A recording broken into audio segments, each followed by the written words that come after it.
Aline Lheureux, je suis infirmière de formation et directrice des soins depuis plus de 3 ans maintenant à la clinique Conti à L'Isle-Adam dans le Val d'Oise. En fait, j'ai baigné dedans depuis que je suis toute petite parce que j'ai une maman qui a fait son école d'infirmière quand j'avais 8 ans et c'est moi qui lui faisais réciter ses leçons le soir en rentrant de l'école. J'ai toujours porté une importance primordiale à aider l'autre, à prendre soin de l'autre. J'ai toujours eu besoin de me sentir utile. Donc en fait, j'en ai fait mon métier. J'ai choisi à l'issue du lycée de me présenter à l'école d'infirmière. J'ai été diplômée à l'âge de 22 ans. J'ai intégré un service de réanimation et un service d'urgence. Quelques années plus tard, j'ai voulu faire l'école des cadres. Donc là, j'ai dû aller en psychiatrie avec beaucoup d'appréhension parce que c'est pas du tout un service qui m'attirait. J'ai appris beaucoup sur l'humain. J'ai appris à être patiente. J'ai appris à écouter. J'ai appris à entendre. J'en suis ressortie très forte. Et suite à cette expérience, j'ai réintégré un service de chirurgie pendant quelques années. Je suis devenue responsable de soins et aujourd'hui directrice des soins. Alors j'ai eu la chance de rencontrer très peu de situations problématiques en tant que femme. Des petites réflexions désagréables. La première, celle qui m'avait vraiment beaucoup marquée, une famille de patients à qui j'ouvre la porte pour venir rendre visite, qui a marqué une très grosse déception parce qu'on n'était pas des infirmières en petite jupe si sexy comme il existait à l'époque et que de ce fait il avait plus envie, ça lui donnait pas du tout envie de venir se faire soigner. Et une autre réflexion en tant que cadre de santé de la part d'un chirurgien, on se tenait tête sur un sujet et il m'a suggéré de rentrer chez moi pour tenir mon rôle de femme à la maison, ce que je ferais certainement mieux que celui de cadre de santé. En tant que responsable, j'ai pu entendre et gérer des situations conflictuelles dans ce registre.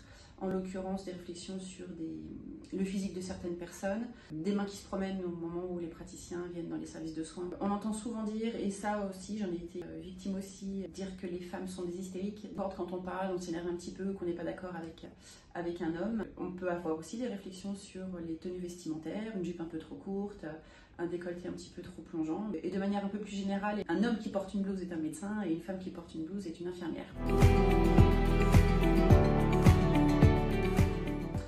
Ne pas avoir peur, il faut occuper des postes à responsabilité, il faut qu'on affirme notre légitimité.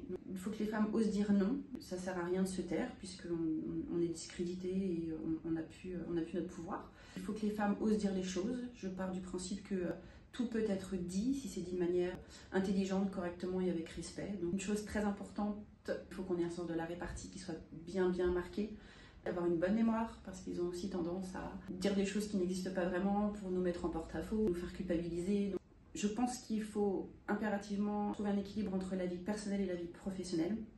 On a une charge mentale dans le milieu de la santé et des responsabilités qui sont assez importantes. Quand on rentre à la maison, c'est une nouvelle journée qui commence et ne pas avoir honte d'avoir une vie à l'extérieur parce qu'elle est aussi importante que celle qui est au travail. Et enfin, je parlerai des tenues vestimentaires. Je pense qu'à partir du moment où on respecte les codes d'un établissement, on peut s'habiller et rester féminine si on a l'envie de l'être. Je suis plutôt optimiste par rapport à ça. Quand on a parlé du sujet, j'ai pensé à Simone Veil immédiatement, qui a ouvert le bal il y a quelques années. On note déjà un changement, une modification sur les nouveaux praticiens, les jeunes praticiens n'ont plus le même comportement. On constate aussi qu'il y a de plus en plus de femmes qui occupent des postes à responsabilité, il y a de plus en plus de femmes qui sont médecins, qui sont chirurgiens. Donc non, la femme s'installe tout doucement. Les politiques d'aujourd'hui font que ça va continuer à se développer. J'espère juste que l'égalité au niveau des salaires prenne place aussi.